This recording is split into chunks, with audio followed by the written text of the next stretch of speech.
ప్రతి ఆడపిల్లకి పెళ్లి అనేది కళ, కానీ యశోదకి అది పీడకల. తల్లి అవ్వడం అంటే వరం, కానీ యశోదకి అదే శాపం. యశోద అక్టోబర్ 6 నుంచి మధ్యాహ్నం 3 గంటలకి మీ టీవీ.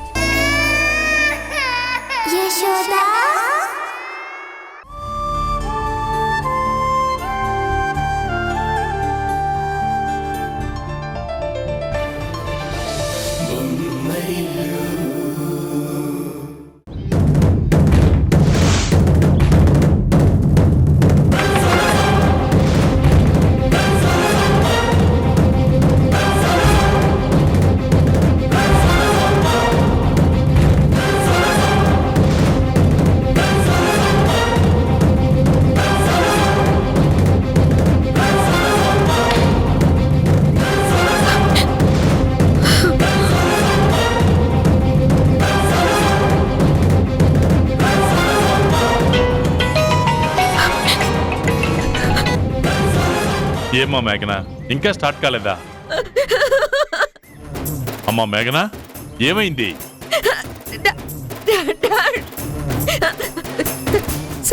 సంజయ్ నన్ను కొట్టాడు. వాట్? ఎంత ధైర్యం వాడికి? సంజయ్తో నేను బ్రతకలేను డాడ్. ఇంతకు ముందు చంప మీద కొట్టాడు, భరించాను. ఈ రోజు చంపాలని చూశాడు. అసలు ఏం జరిగిందమ్మా? ఇప్పుడే వాళ్ళ ఇంటికి వెళ్ళి వచ్చాడు. అక్కడ ఏం జరిగిందో నా గురించి ఏం చెప్పారో తెలీదు, కానీ వచ్చినప్పటి నుంచి పిచ్చి పట్టినట్టు బిహేవ్ చేస్తున్నాడు. ఒకసారి వాడికి ఫోన్ ఇవ్వు, నేను మాట్లాడతా. తనతో ఏం మాట్లాడినా అనవసరం. మీరు తొందరగా వచ్చి నన్ను ఇక్కడ తీసుకెళ్ళిపోండి, నేను ఇక్కడ ఉండలేను డాడ్. నువ్వేం టెన్షన్ పడకు. నా కూతురు మీద చేయి చేసుకున్న వాడికి ఎలా బుద్ధి చెప్పాలో నాకు తెలుసు.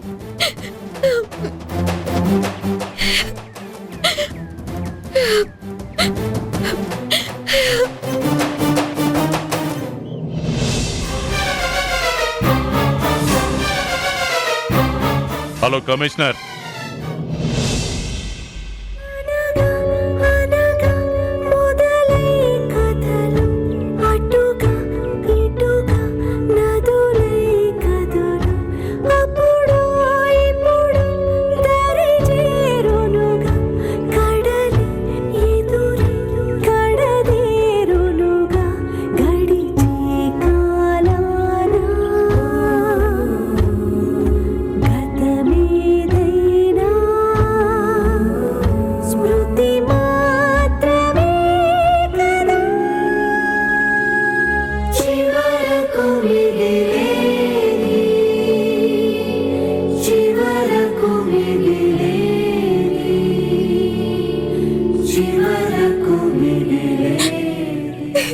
చూసావా, ఇలాంటిదేదో జరుగుతుందనే సంజయ్ అన్నయ్యని పిలుస్తానంటే వద్దని నేను నాన్న చెప్పాం. అయినా సరే నువ్వు ఉషా మా మాట వినలేదు. అన్నయ్య, నా తప్పు అని ఒప్పుకుంటాను, అంతేకాని నా కోసం ఆలోచించి అందరితో తిట్లు తిన్నా ఉషా వదినేమనంటే ఒప్పుకోను. ఒప్పుకోకపోవడానికి ఏముంది రేణు? ఉషా సంజయ్ బావగారిని పిలవకపోయి ఉంటే ఇంత పెద్ద గొడవ అయ్యేదే కాదు. సంతోషంగా మీ అన్నయ్యలిద్దరికి రాఖీ కట్టేదానివి. అందరం నవ్వుతూ ఈ రోజంతా సంతోషంగా గడిపేసేవాళ్ళం. అందరూ అంటే నా దృష్టిలో ఈ ఇంట్లో వాళ్ళు మాత్రమే కాదు వదినా, మా పెద్దన్నయ్య కూడా. ఇక చాలా ఆపరేను. వాడు నీకు పెద్ద అన్నయ్య అయ్యాడు కాబట్టే ఈ ఇంట్లో అందరి దుఃఖానికి కారణమయ్యాడు. వాడిని కేర్ చేయొద్దు, మన కుటుంబంతో కలపొద్దని నీకు ఎన్నిసార్లు చెప్పాను? మీరు ఎన్నిసార్లు చెప్పినా నేను మారనా అన్న? కావాలంటే ఉషా వదిలి తిట్టినట్టు నన్ను కూడా తిట్టండి. వదినకి వేరే ఇల్లు ఉంది కాబట్టి వెళ్ళిపోయింది. పెళ్ళయ్యే వరకు నేను ఇక్కడే ఉండాలి కాబట్టి కన్నీళ్లతో భరిస్తాను. నిన్ను తిట్టడం, నీ మీద కోపడడం మా ఉద్దేశం కాదు. సంజయ్ వల్ల మనకు జరిగిన నష్టాన్ని కూడా మర్చిపోయి ఎందుకు ఇలా చేశావనే సీరియస్ అయ్యాను. అన్నయ్య అలా చేయడానికి కారణం వదినే అని మీకు కూడా తెలుసు. అందుకే కదా 1కి 10 సార్లు భార్య చాటు భర్త అని మీరంటారు. రేణు, జరిగిందేదో జరిగింది. ఇక్కడున్న వాళ్ళంతా ఎవరు ఎలా ఎందుకు మాట్లాడారో నీకు తెలుసు. ఇది ఇక్కడితో వదిలే. ఈ గొడవని ఇంకా పెద్ద చేయొద్దు. పెద్ద చేయడం ఏంటమ్మా? అసలు ఈ రోజు ఇంట్లో పండగలా ఉందా? ఒక్కరి మొహంలో ఆయన నవ్వు కనిపిస్తుందా? నేను కోరుకున్నది ఇది కాదు కదమ్మా.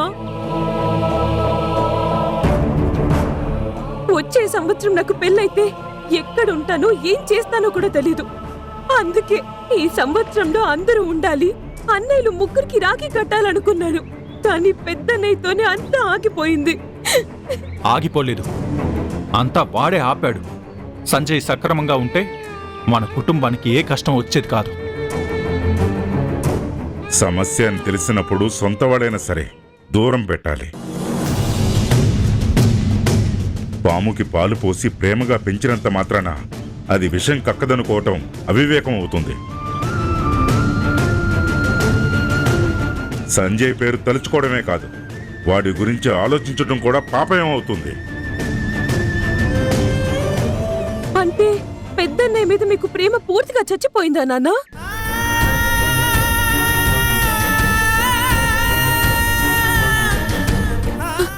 చెప్పండి నాన్న. అవును, కాబట్టి ఇంటికొచ్చిన వాణ్ణి బయటికి పొమ్మన్నాను. మరి అన్నయ్య ఆరోగ్యం గురించి ఆలోచించి అమ్మ ఇంటికి వెళ్తే మొదట మీరు సీరియస్ అయ్యారు. ఆ తర్వాత ఒక తండ్రిగా అర్థం చేసుకున్నారా లేదా?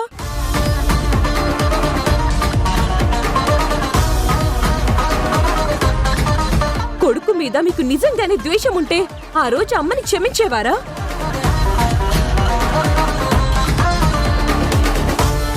హాస్పిటల్ నుంచి వచ్చిన తర్వాత పెద్దన్నయ్య మీకు కాల్ చేయలేదు, మీ గురించి పట్టించుకోవడం లేదని బాధపడ్డారు. ఆ బాధ కారణం ప్రేమ కాదా నాన్న?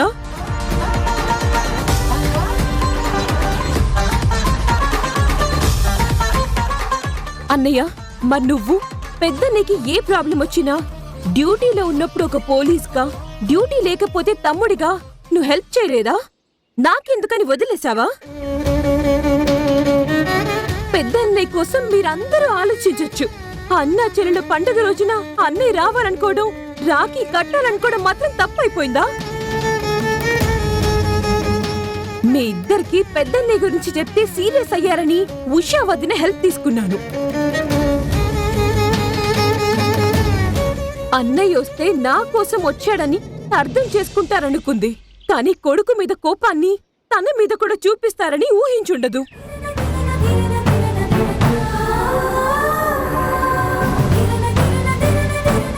వదిన ఎప్పుడూ అందరూ కలిసి ఉండాలని కోరుకుంటుంది. మన చిన్న చిన్న సంతోషాల కోసం ఎంత పెద్ద సమస్యనైనా తన మీద వేసుకుంటుంది.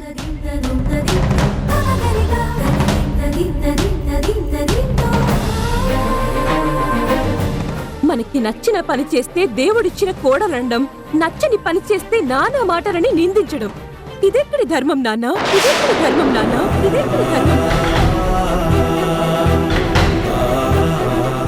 మీ కోపానికి కారణం ఏదైనా కావచ్చు. అది నిజమో అబద్ధమో తెలుసుకోకుండానే ఎదుటి వాళ్ళ మీద ఆవేశపడతారు. వదిన లాంటి మంచిదాన్ని బాధ పెడతారు. ఇది న్యాయమా నాన్న?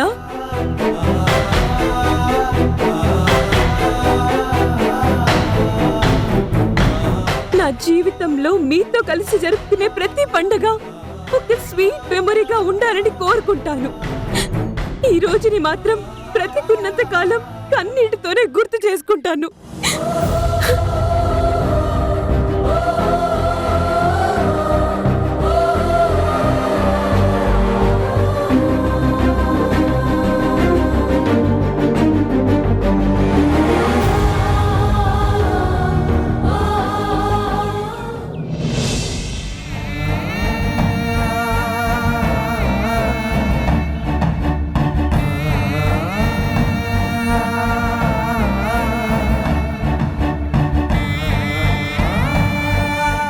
ఆగి బతికిన గుండె కదమ్మ, అందరికీ అలసైపోయినట్టుంది. ఏదో ఒక రోజు ఆగిపోతేనే కాని ప్రాణం విలువ, పంతం విలువ తెలియదు.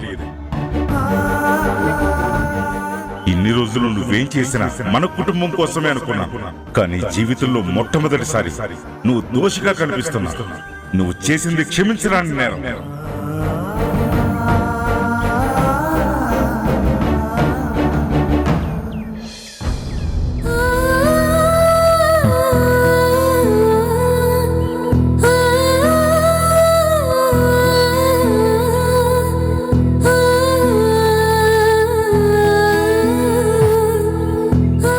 జరిగింది తలుచుకొని బాధపడటం కాదు, అన్నీ తెలిసిన దానివి. ముందే జాగ్రత్త తీసుకుని ఉంటే నాన్నకి కోపం వచ్చేది కాదు, నువ్వు బాధపడాల్సిన పరిస్థితి వచ్చేది కాదు. అంటే బావగారు చెల్లె మీద ప్రేమతో వస్తే ఆయనలో మార్పుని అర్థం చేసుకుంటారనుకున్నాను. నమ్మకం లేనప్పుడు మార్పు పెద్దగా ప్రభావం చూపదు. ద్వేషం పెంచుకున్న మనిషిని దూరంగా ఉంచాలనుకుంటారే తప్ప అన్నీ వెంటనే మర్చిపోయి దగ్గర చేసుకోలేరు.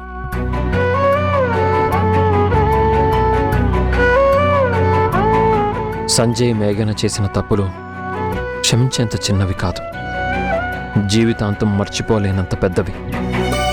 అలా అని ప్రతిదీ గుర్తు పెట్టుకుంటూ పోతే దూరం శాశ్వతం అవుతుంది కదండి. వాళ్ళు చేసింది ద్రోహం మాత్రమే కాదు, పాపం, చచ్చిపోయే వరకు వెంటాడే శాపం. ఇంకా గుర్తులు జ్ఞాపకాలు ఏంటి ఉషా?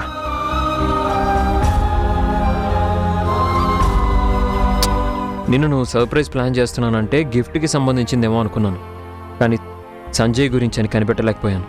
అప్పుడే తెలుసుంటే వాడిని రాకుండా ఆపేవాడిని. నేను రేణుతో సంతోషంగా రాఖీ కట్టించుకునేవాడిని. రేణుకి ఊహ తెలిసినప్పటి నుంచి ప్రతి సంవత్సరం నా చేతికి రాఖీ ఉండేది. లైఫ్లో ఫస్ట్ టైం ఈసారి మిస్ అయింది. మీకు కూడా నా మీద కోపంగా ఉందా? అంటే సంజయ్ రావడానికి కారణం నువ్వే అని తెలిసినప్పుడు కోపం వచ్చింది. ఆ తర్వాత నీ స్థానంలో ఉండి కారణం ఆలోచించాక ఆ కోపం పోయింది. నిజంగానా? నిజం. ఒకవేళ కోపం ఉన్నవాడిని అయితే నాన్నతో కలిసి అక్కడే చెడామడా తిట్టేవాడిని. అందరి గురించి ఆలోచించడం, ఆ తర్వాత భంగపడటం నీకు అలవాటైపోయింది కాబట్టి ఇంటికి తీసుకొచ్చి ఇలా మాట్లాడుతున్నాను.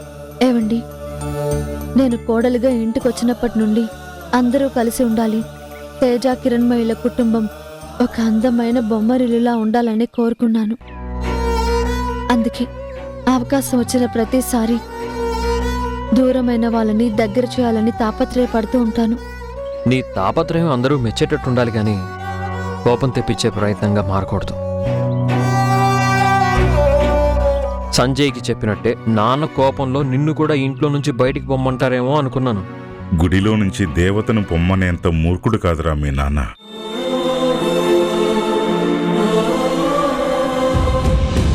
నానా,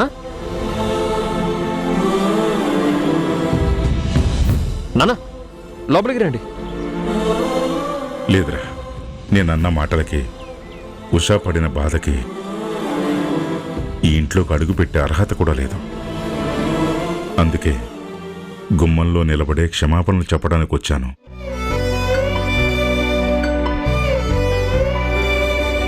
ఉషా,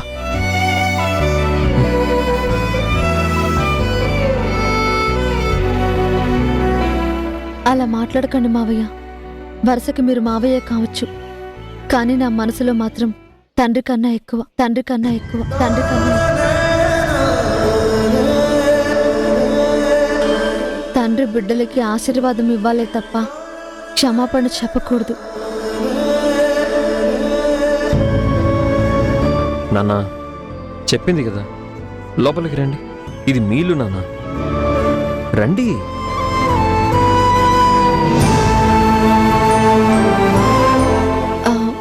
కూర్చోండి మావయ్య, నేను వెళ్ళి కాఫీ తీసుకొస్తాను. వద్దమ్మా, క్షమాపణ వద్దంటున్నావు కానీ ఆశీర్వదించేంత పెద్దరికాన్ని ఈరోజు దూరం చేసుకున్నానమ్మా. ఇన్ని రోజులు నిన్ను సమర్థిస్తూ నీ మంచితనాన్ని అభిమానిస్తూ వచ్చిన నేను ఈరోజు కోపడ్డం, అనరాని మాటలు అనడం నిజంగా క్షమించరాని నేరమమ్మా. మావయ్య, మీకు ఇష్టం లేని పని చేయడం నాదే తప్పు. ఆ తప్పుకి మీకు కోపం రావడం సహజం. మీ మాటలకి బాధపడ్డానే కానీ మీ వ్యక్తిత్వాన్ని నేనెప్పుడు గౌరవిస్తాను. ఆ మాటలు నిన్నే కాదమ్మా, నన్ను కూడా బాధ పెట్టాయి.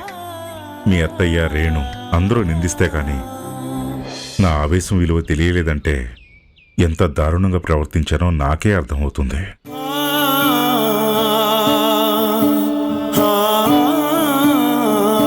మనిషికి కోపం ఎక్కువైతే నిజాన్ని కంటికి మాయం చేసే గంతలు పడతాయి. మంచిని మర్చిపోయే ముసుగు మనసును కమ్మేస్తుంది. ఈ వాస్తవం ఈ రోజే నా కళ్ళకు కట్టినట్టు తెలిసిందమ్మా.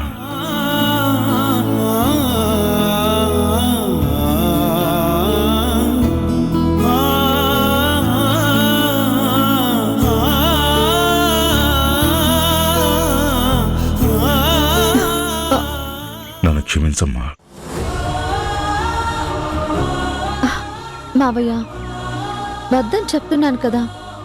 మీరు మా కోసం ఈ ఇంటికి రావడమే వరం. అది సరిపోనట్టు ఇంత పెద్ద పెద్ద మాటలు, క్షమాపణలు అస్సలొద్దు. మీది మంచి కోరే పెద్దరికం, ఆలోచనల చుట్టూ అల్లుకున్న అనుభవం. నేనే ఈరోజు మీ మనసుకు నచ్చని పని చేశాననిపించింది, హద్దులు దాటి ప్రవర్తించాననిపించింది. వద్దమ్మా, ఆ మాట అస్సలు చెప్పద్దు. నువ్వు మన కుటుంబానికి చీకటిని చీల్చే వెలుగువి. నవ్వుల రంగులు పంచే ఆకాశానివి. నీకంటూ హద్దులు పెట్టుకుంటే మేమంతా చిన్నాభిన్నమైపోతామమ్మా.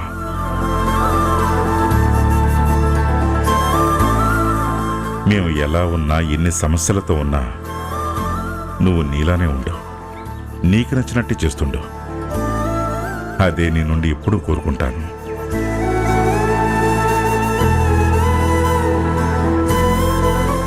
ఈరోజు నీ భర్త సాక్షిగా హామీ ఇస్తున్నాను, మళ్ళీ ఇలాంటి రోజు రానివ్వను. కలలో కూడా నిన్ను నిందించను. దేవుడిచ్చిన కోడలు అమ్మ నువ్వు. దీవించే అదృష్టాన్ని నేనెప్పుడూ వరంగా భావిస్తాను.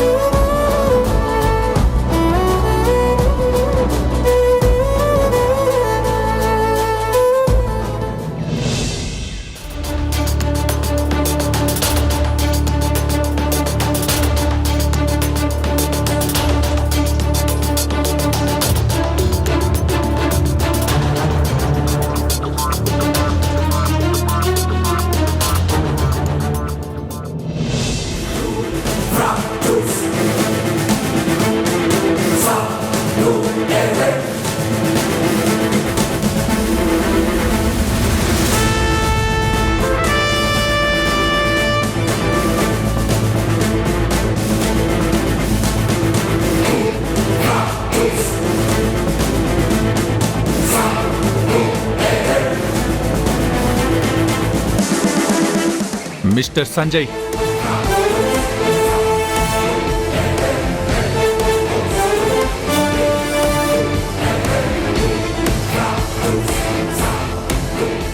ఏంటి, ఏం కావాలి? ఎందుకు వచ్చారు? మీ వైఫ్ మీద మీరు మర్డర్ అటెంప్ట్ చేసిన కారణంగా మిమ్మల్ని అరెస్ట్ చేస్తున్నాం.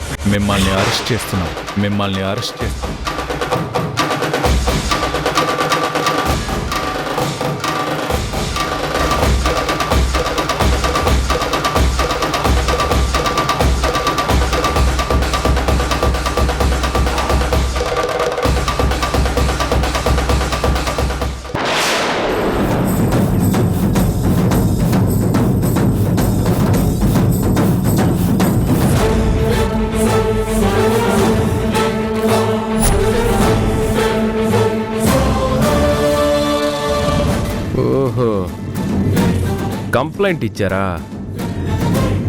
ఎవరు? మీ మామయ్య గారు, మినిస్టర్ శంకర్.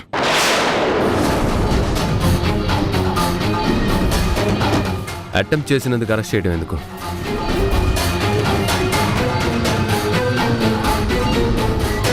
ఓ, ఇలాంటి దాన్ని ఎందుకు చంపలేదనా? లేకపోతే ఇన్నాళ్ళు ఎలా బతికామనా? ఈ క్వశ్చన్స్ ఇక్కడ కాదు, జైల్లో ఊసపోక ఊసలు లెక్క పెడతావు కదా, అప్పుడు నిన్ను నువ్వు అడుక్కో, సమాధానం దొరుకుతుంది.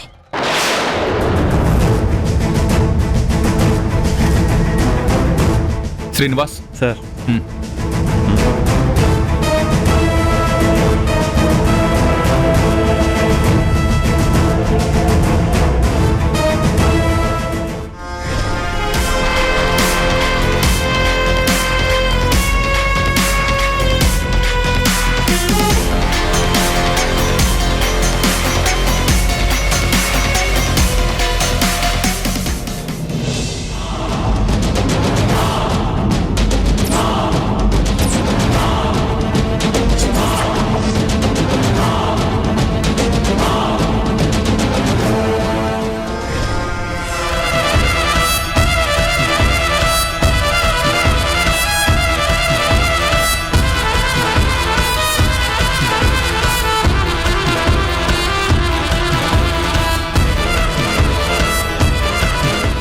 చూసింది చాలు, వెళ్ళు.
ఏం డాడీ ఇలాంటి ట్విస్ట్ ఇచ్చావు?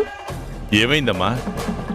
నన్ను ఓదార్చడానికి, ధైర్యం చెప్పడానికి నువ్వొస్తావు అనుకున్నాను. అన్నయ్యని అరెస్ట్ చేయడానికి తమ్ముణ్ణి పంపించావు చూడు. Mind blowing daddy. నువ్వు హ్యాపీ కదా, అది చాలు నాకు. ఫోన్ చేసి చాలాసేపు అయినా ఇంకా యాక్షన్ తీసుకోవడం లేదేంటని కోపం వచ్చింది. ఆ తర్వాత నీ ప్లాన్ నా కళ్ళారా చూశాక ముచ్చటేసింది. నీ సంతోషం కన్నా ఎవరూ ఏది ఎక్కువ కాదమ్మా. నీ బాధకి భయానికి కారణమైన వాణ్ణి ఊరికే వదిలేస్తానా? నాకు తెలుసు డాడీ. అరెస్ట్ చేయడానికి వచ్చింది తరుణ్ కదా డాడీ. జరిగింది మొత్తం ఆ ఇంట్లో వాళ్ళకి 3Dలో చూపిస్తాడు. టేక్ కేర్ అమ్మా. Okay daddy.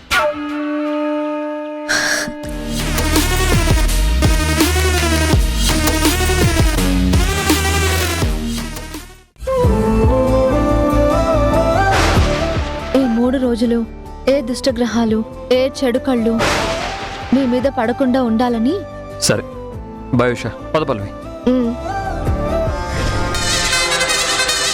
ఫోటోషూట్ లో మా ఇంటి మసే చూసాం కదా, అంతకు మించి వైల్డ్ గా డాన్స్ మూమెంట్స్ కంపోజ్ చేయమని మా కొరియోగ్రాఫర్ కి చెప్పాను.